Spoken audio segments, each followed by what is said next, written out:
So Manchester's a leading technology city.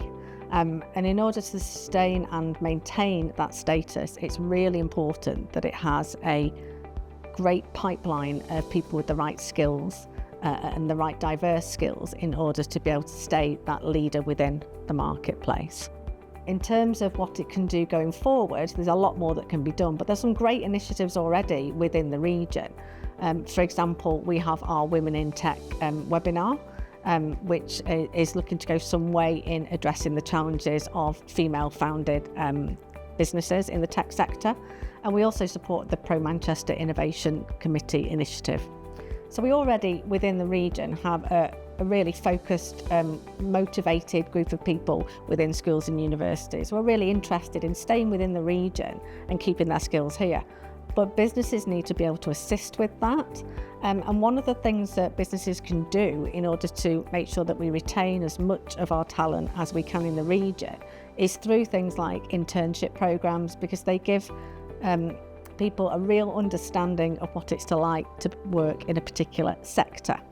So, for example, at Mills and Reeve, we have our 10,000 Black internship programme, and we also have Reach into Schools.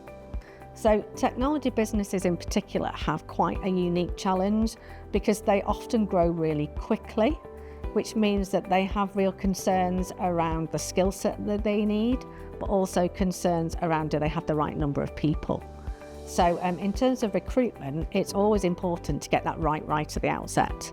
So that's everything from the job advert through to the recruitment process and ensuring those that are carrying out that process are adequately trained. What technology businesses need to remember when they are fast growing is the fact that those contracts of employment which they're going to be engaging in with staff need to be fit for purpose, not just for the short term, but also for the long term, because some of those individuals are going to become real key players within the organisation, and therefore it's really important that you give that some thought, even right at the outset when you're first engaging them with that first contract of employment.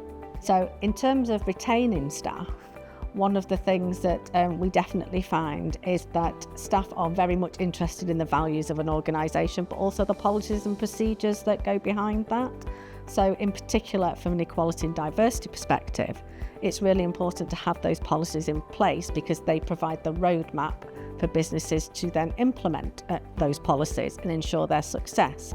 But it's really important that those aren't documents which are just on a shelf, and therefore the organisations think really carefully about what needs to be in those policies, because ultimately that is the way that you're going to be engaging with your staff, and that will ultimately assist with any successful retention of those key people.